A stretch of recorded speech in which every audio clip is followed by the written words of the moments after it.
Hello and welcome back to The Final Bell, proudly presented by GMHBA, the official health insurance partner of the Geelong Cats. Now it's usually Cameron Ling who does that gorgeous intro. Thank you to GMHBA once again. But as was forecast, he has a regular 2 weeks off in the middle of the year, does the family thing, spends some family time. We are expecting to hear from him from the game this coming weekend where he's taking his sons. But I'm joined by, I'm told the original host of this podcast. The OG. The people have spoken. The people have spoken, and if you can't, I don't know if we've got too many accents like that for you to guess whose voice that is. Most of you are watching on YouTube these days anyway, but welcome, the one and only Mr. Zach Tuohy. Thank you for coming back. Thanks, Meg. It's good to be here. Yeah, just giving the people what they want. I expect this to be an extraordinarily high rating show this week. I know. I do feel for Burnsy, who whenever Lingy's off for a bit, I mean, he's up and about. He's like, I'm next up, coach. Burnsy's good. He's one of my favourites. He's very good. And I had to walk past him in the PDM office on the way up here just before, and I was like, hi, mate. Did he know where you were going? I think he might have known. He's like, oh, it's 9:30 on a Tuesday. Well, one of my favourite things for the next time any Cats supporters are at a game is watch Burnsy strut out pre-game. It's a sight. Pre-game, okay. Yeah, is he in the kit already? Really good terms with himself. Yeah, in the pink runner's kit. It's just... Do you know that look that you do? Well, I'm sure you know the one where you're just in front of the mirror, right?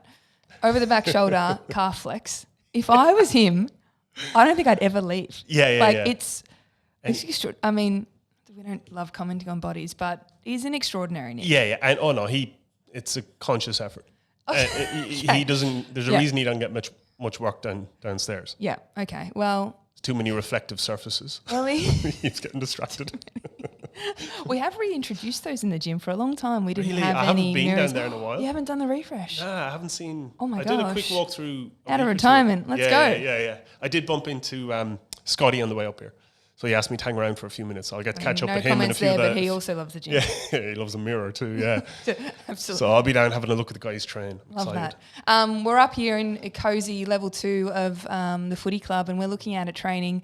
I know it's a boring question for you this time of year, but how are you feeling about being up here and not down there? Yeah, fine.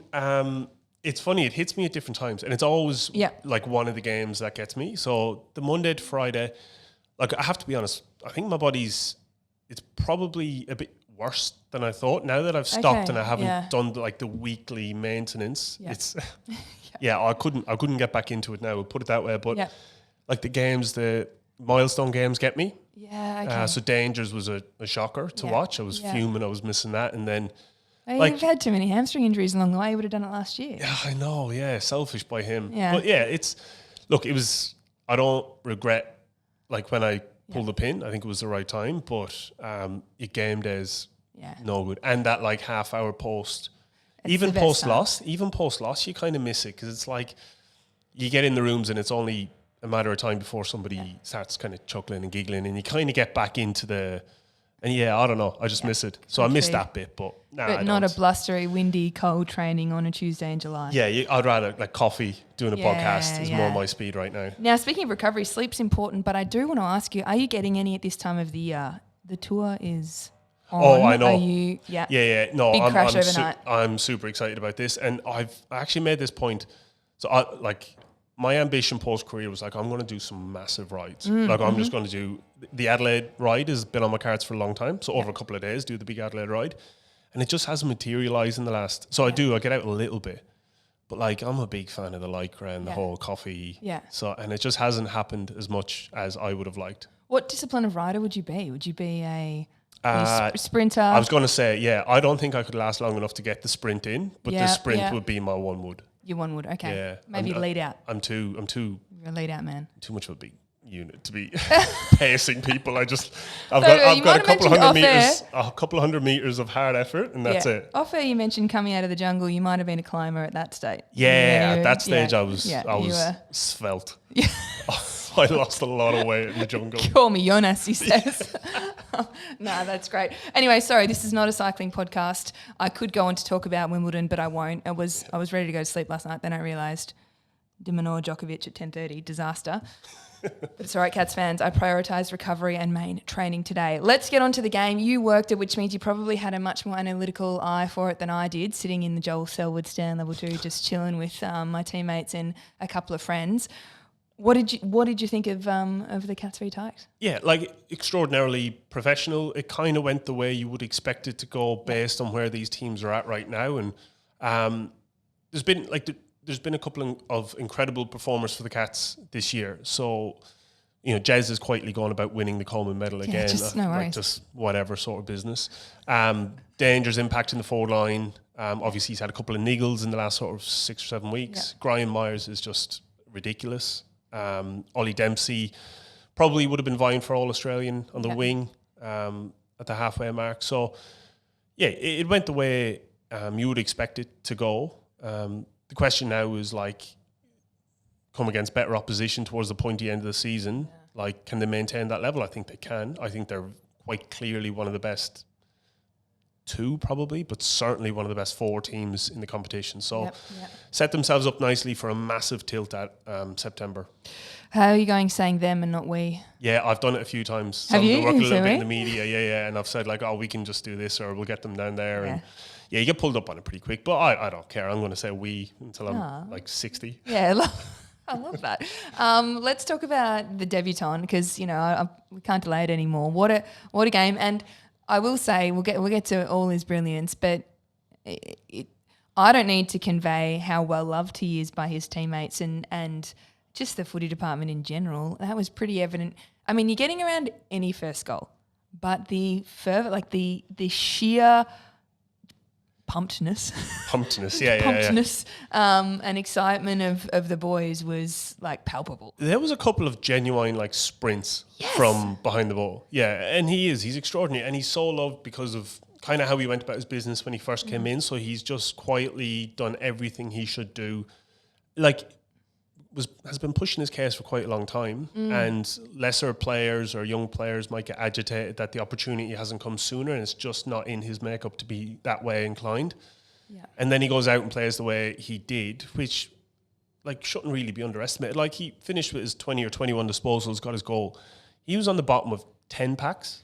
And again, a more selfish player could easily have farmed that footy out, gotten his extra 5 or 6, and we're looking at almost 30 touches and a goal in his debut, but that's not how the Cats play, and that's not how we want the footy coming out. So he just does the right thing all the time, and it was a beautiful set shot, by the way. I was watching that. The umpire did not move, so he's a star. I mean, when he said it's part of his routine when he's just resting the ball in one hand on the walk in. If you can be that relaxed, then you probably will kick it. He's a mega diligent operator, so professionally and everything he does is super diligent. So a lot of what he does looks, and it is very natural, but it will be methodical. It's not an accident, and he's he's built for the level. Well, I'm going to get onto that question because you mentioned his being at the bottom of the packs. Some of his score assists, goal assists, the one to Max Holmes, he had the whole opposition midfield hanging off him, gets the ball out. There was another one. I can't remember. It might have been for Jez's. Was it Jez's 700th that there was sort of a little passage? Just before. Just before that, top of the 50. Just here, this one. Yeah, we've got producer Lance on the tools today, by the way, guys. So I'll refrain from referring to Jake. And then you go into the skill level. There's when he breaks a square, probably not 50, and delivers to Jez again earlier on. He seems to be. I think people look at him and they think, oh, he must be a contested ball beast. And then the feedback is, no, he's renowned for his skill. He's got both those things. So we talk about him, we were talking about him pre-game, and it is so hard not to immediately point to his build and his capacity in the contest, because that is off the charts. But it wasn't very long into any conversation about George before somebody referenced, geez, you'd love to lead to him. Forwards would love leading to this guy. And he's got beautiful touch, kick, and to deliver as well. It's very good. It's lovely to be a great kick, but to do it off the back of just having to wrestle 2 or 3 people, these are the combinations you just don't appreciate. So when everyone knocks Danger's kick, it's He's absolutely cooked every time he's kicking the ball, and he's under so much pressure. What are you talking about? Danger only gets the ball one way. For 20 years, he's been getting the ball out of, from 5 people's grasps. Totally. And so he's a different sort of level of operator. But yeah, George is extraordinary. And so for him to continue to make it at the level, I'm sure we'll get to the, selection pressure, but as he continues to, I presume, build his aerobic capacity and his ability to cover the ground, that's next. Yeah, that is next. Yeah, probably. That'll naturally grow anyway, but it's not why you draft someone like him. So he'll get it, it's at a pretty good level already, but that's not what you're looking for with him. So the Cats right now have done a really good job at building some real outside weaponry. Yeah. So obviously Max and Baz are the ones that get rightly a lot of the plaudits, but I'm not sure you'd want to be getting in a foot race with Ollie Dempsey on the wing or Mark Blitzavs on the wing. So they're well equipped on the outside to cover the ground. A couple of guys like George, I think, are the perfect complement to this midfield. So this is a danger type position where you're in, wrenching it out from the contest. He's obviously in the forward line now. You've got Axe in there who is just... I want to talk about him. Well, yeah, we'll get on to him. He's just, what he's doing is off the charts. But then you introduce George, another big body who can get in there and get it out to those guys. And I think that balance is really nice.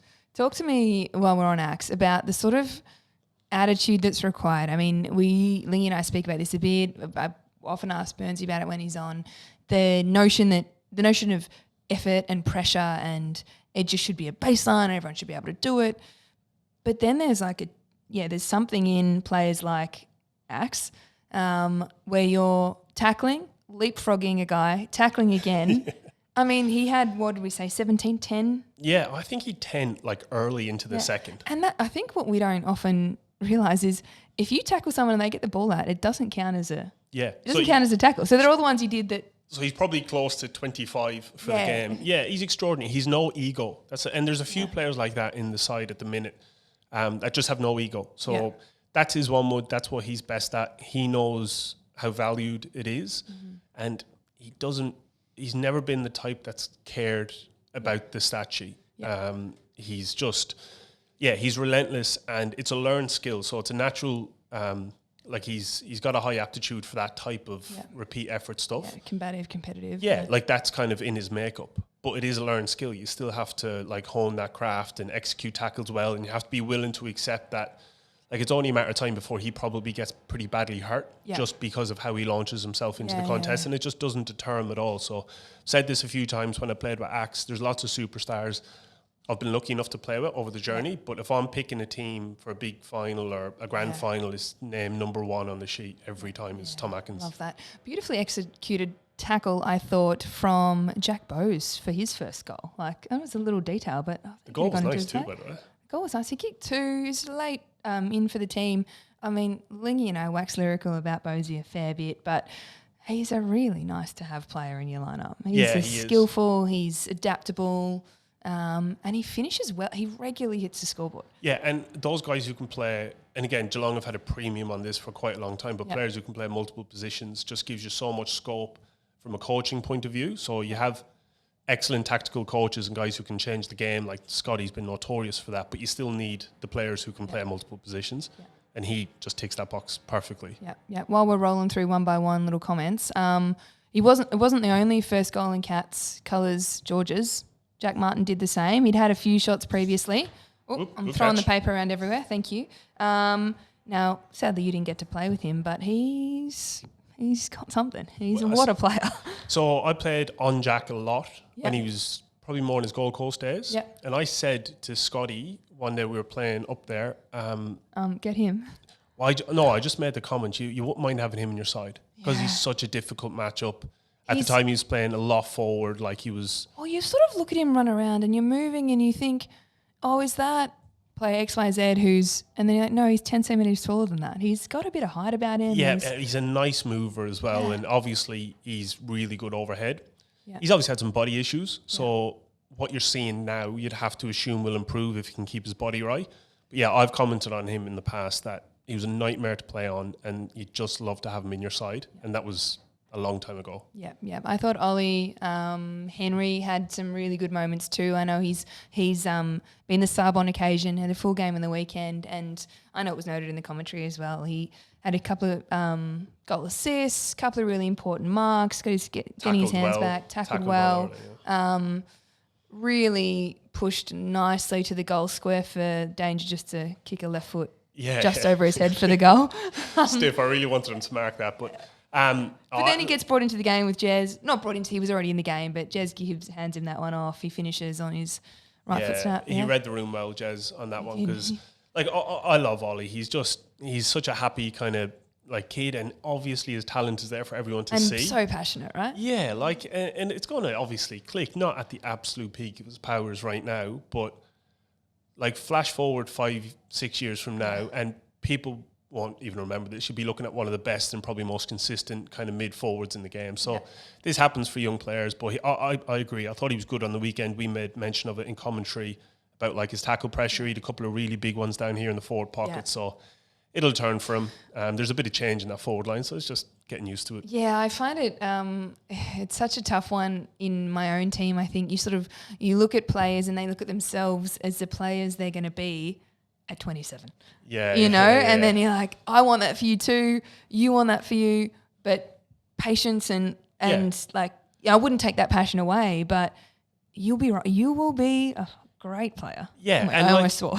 Well, you don't. Yeah, but you don't often see that in yourself because you get so like you're so invested in the here and now and like winning games. And when you play poorly, like it's an awful feeling. Yeah. And when that stretches for maybe a few weeks, all of a sudden, like you start questioning things like you shouldn't about whether or not maybe you're good enough for the level. And everyone else on the outside's looking at you going, you're fine, mate. Like, what are you talking about? Or also your standard for yourself is your best game. High, like, yes. I remember I shot the lights out 7 years ago. Why haven't I done that since? It's like, well, it's me trying to get my top speed at the moment. You're like, I'm like, but Danger's 35. Yeah.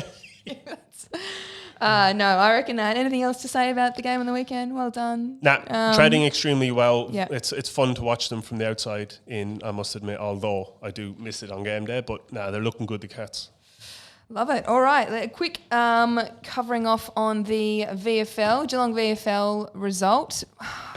Tough one. They went down 83-88 against Richmond, and coming across a few of the guys in the recovery yesterday, we were quite a way ahead, I think, and I think there's some frustration with themselves about how that's been a feature of their season unfortunately. Get a few kicks, maybe more than a few on the weekend ahead, and ultimately go down. So that's a loss that would have stung, no doubt. 14-4 Richmond kick. It's just accuracy, kind of 12-11 to 14-4. It's kicking's good football. Yeah. That's good. You should copyright that. It's a good one. Again, we speak a lot about players who are pushing for selection in the AFL team, who have to play VFL and yet perform consistently well. So it looks like that was true for Ted Closey with 34, Mitch Nevitt with 22 as well, and Busey had 18 off halfback. Not to mention Herbert with 24 and Rechko with 21. So some solid performances in there. Geelong VFLW result. They went down 55-29 to Casey Demons after having had a couple of wins on the trot, which was really exciting for them. Among Geelong's goal kickers, Staunton, O'Kane, Larkins and Bailey each had one. Ab Fav did well with 27 possessions, but I'll check with the gals tonight as to whether Casey had some AFLW players rolling around. I know they did that a couple of weeks ago. So ebbs and flows of the season. Unfair sometimes. Nasty tactics playing out. Nasty tactics. All right, let's move to segment 2. But before we go to the break, of course, we've got to remind you of your membership. Make sure you sign on up. AFLW pre-season is in full swing, so make sure you've got your AFLW memberships for season 2025. AFL members add-ons starting at $25. So get yours now. We have under 3 weeks until our first match sim. Go to the Gold Coast a week after that for the proper practice match, and we play within 5 weeks. It's rolling around quickly, isn't it? It's August 16th. That's next month, guys.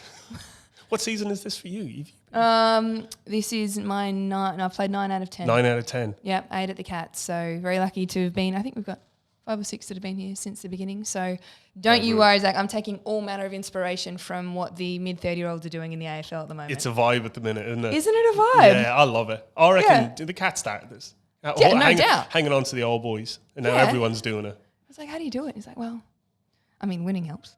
Winning helps.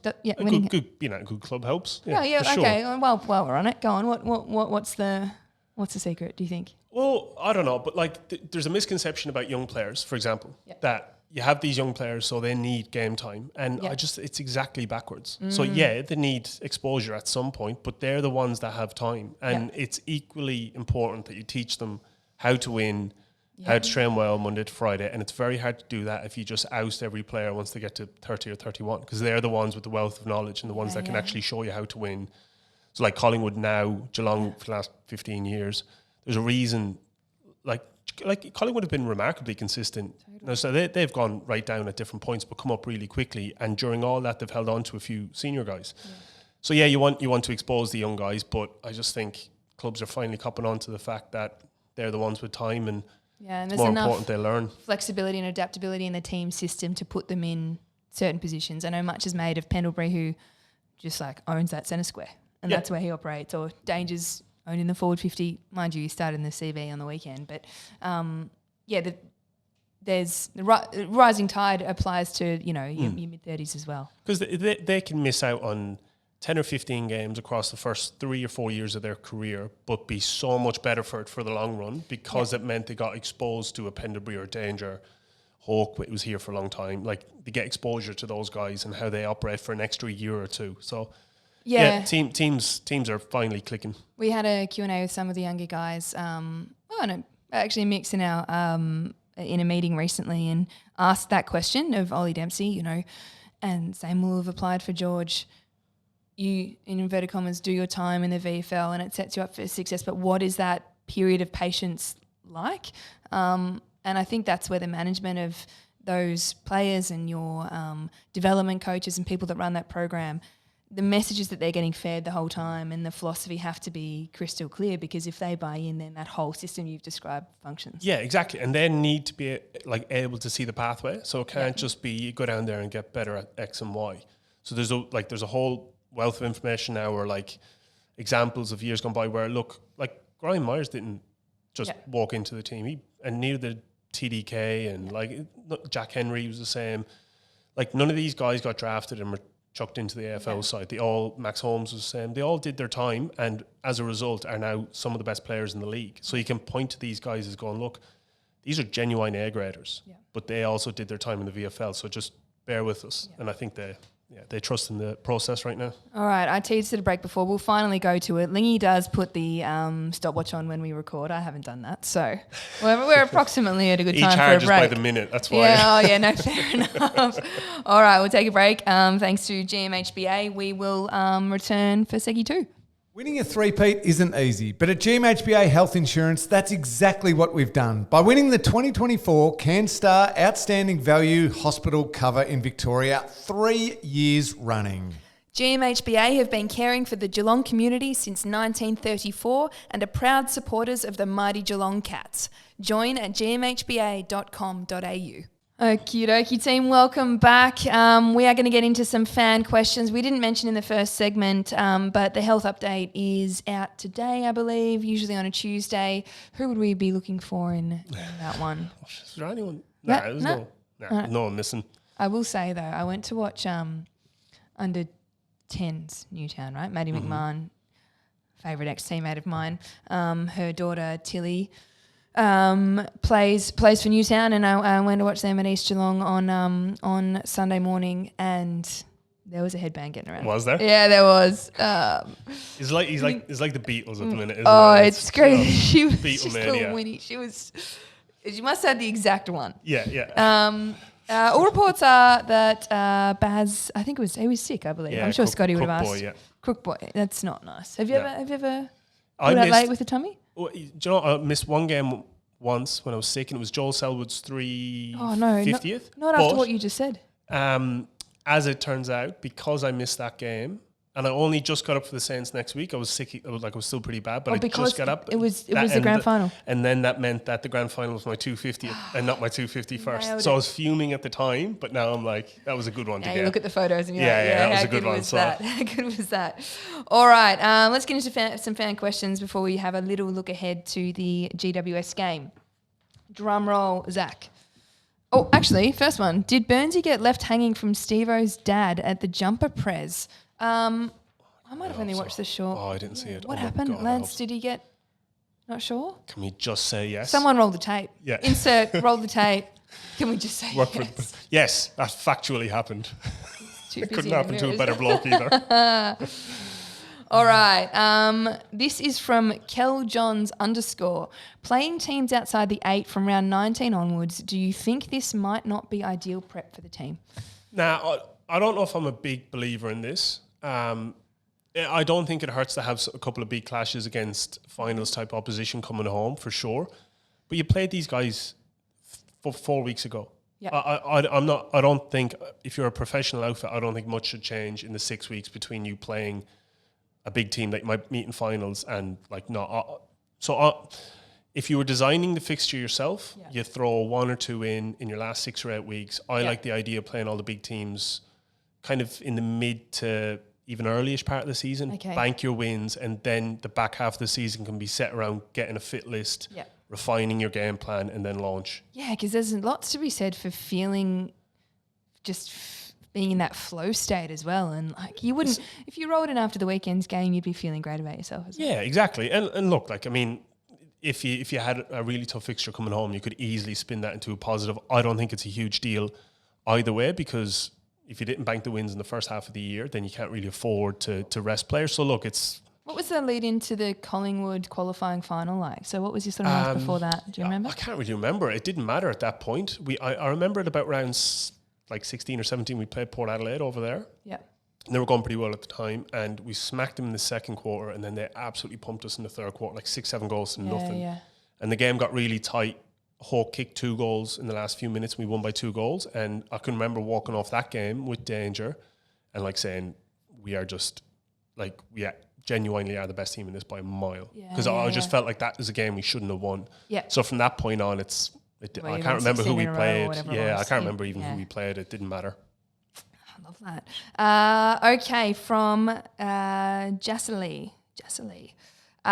Would you rather a respectable long career or have one of the greatest moments of all time? We were saying, I think this question might come from Dom Sheed's retirement, who obviously had one of the greatest moments of all time. I mean, it helps that when you have one of the greatest moments of all time, it comes with a premiership when you're talking about short so he's kind of ticking long. a couple of boxes. What did we say is respectable? What's well, that's the criteria. I'm not sure. Like, if you get over 100 games...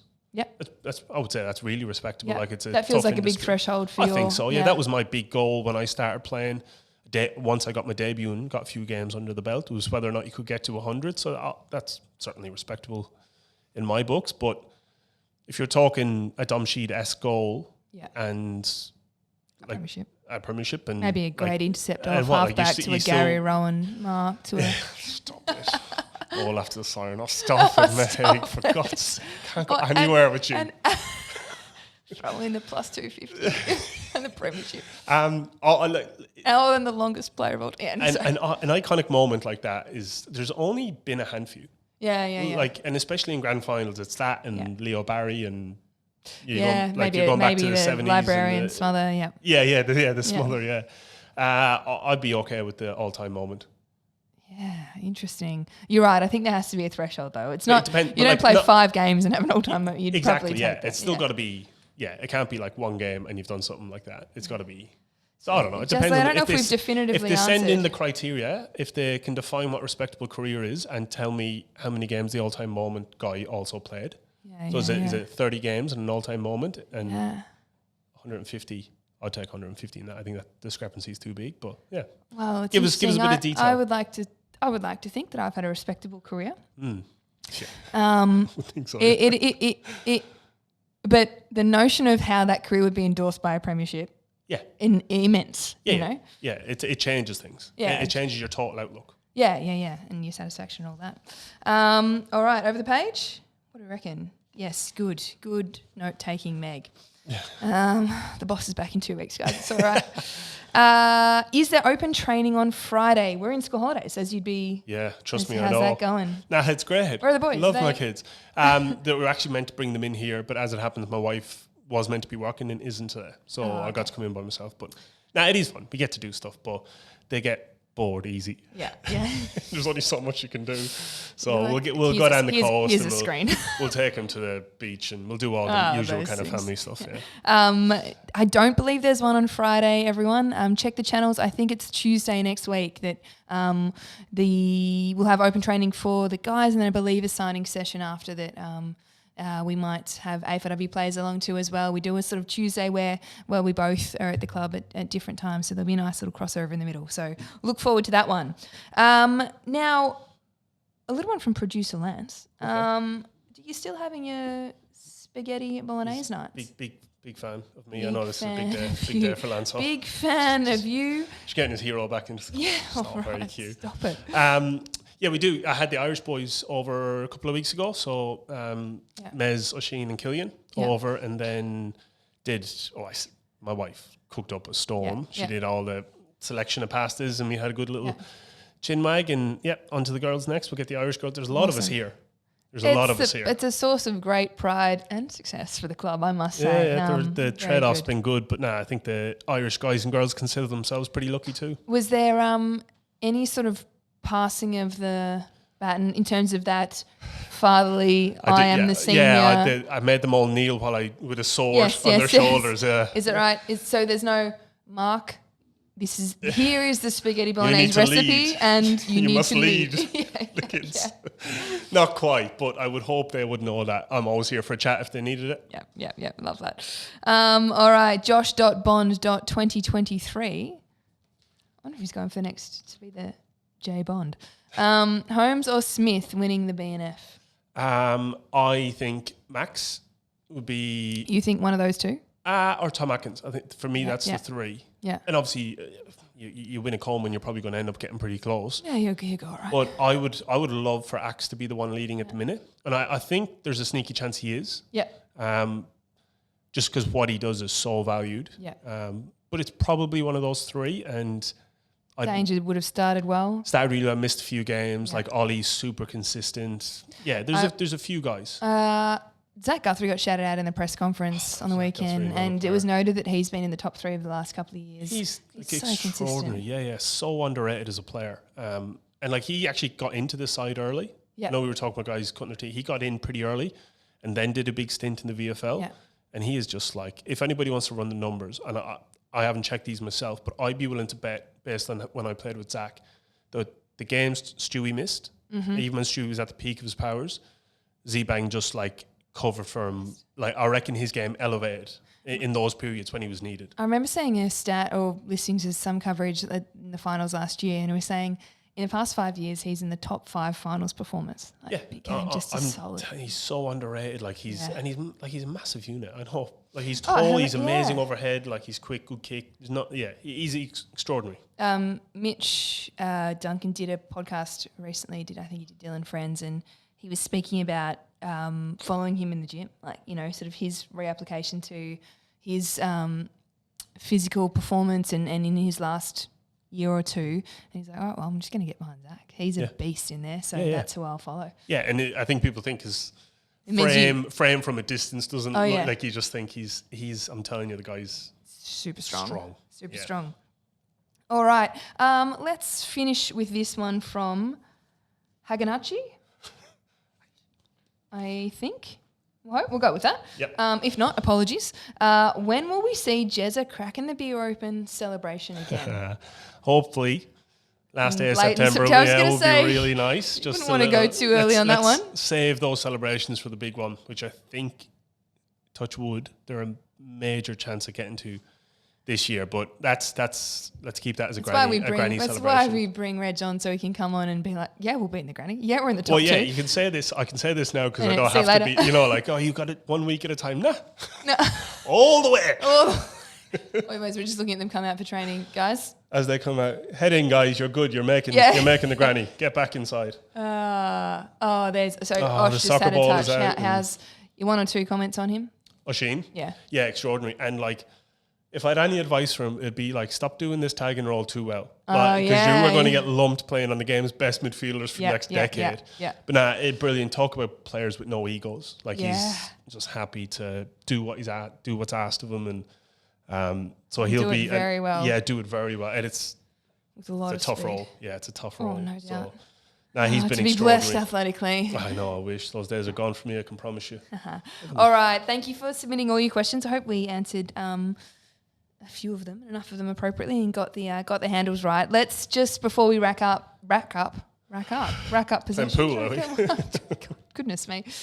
Wrap up. Starts with a different letter even. Anyway, let's have a chat about this weekend's game. AFL Round 19, Cats. Whoa, no, hang on. That is... Giants typo, is it? Yeah, a little typo. No, that's a couple. week. That's that's the next one. No, we're playing now I'm going to have to... I'll get the app up to confirm the date and the time. But it's the twilight game in Sydney, right? NG Stadium. Giants up there. Fortunately, not down here. Thank goodness. Wouldn't want to have to put a line through that result. We've actually done pretty well up there. I think we've sort of reversed. Yeah. Trust me. We'll win this. We'll win this. Don't worry. All good, guys. I mean, they're sort of in the thick of battling for their...